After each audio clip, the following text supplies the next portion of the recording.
포항 지진은 지진 발생 가능성을 사업자가 과소평가하고 또 정부 역시 이를 제대로 관리하지 않아 발생한 참사로 드러났죠. 특히 지진 발생 석 달 전에는 이후 연구팀이 새로운 물 주입 기술을 포항 지열발전소에 처음 적용한 것으로 확인됐는데요. 국제적인 실험장이었다는 의혹이 제기되는 대목입니다. 백종규 기자입니다. 지난 2017년 11월 포항을 덮친 강진. 문제가 된 지열발전소를 운영한 컨소시엄은 지진이 발생할 위험성을 미리 알고 있었던 것으로 드러났습니다.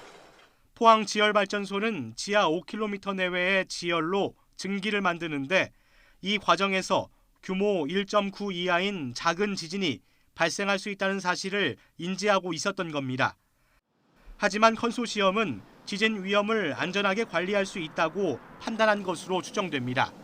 정부조사연구단은 이 작은 지진이 알려지지 않았던 단층을 활성화했고 이후 본 지진을 촉발했다고 봤습니다. 문제는 이와 관련한 정부 차원의 지침과 규정은 없었다는 점입니다. 사업 주관사가 지진 규모별로 물 주입 감소와 중단, 배수 등의 조치를 담은 위험관리 방안을 만들었지만 이 역시 국제 기준에 미치지 못했습니다. 정부의 관리 감독 소홀 사실도 추가로 확인됐습니다. 컨소시엄이 지난 2017년 4월 15일 물 주입 이후 규모 3.1의 지진이 발생한 사실을 보고했지만 정부는 아무런 조치도 하지 않은 겁니다.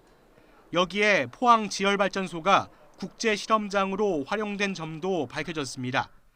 EU 연구팀이 지난 2017년 8월 기존보다 물 주입 주기를 빠르게 하는 방식의 실험을 처음으로 포항에서 진행했는데 이때도 규모 1.9 이하의 지진이 52건이나 발생한 것으로 조사됐습니다.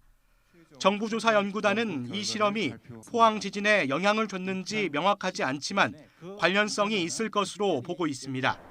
YTN 백종규입니다.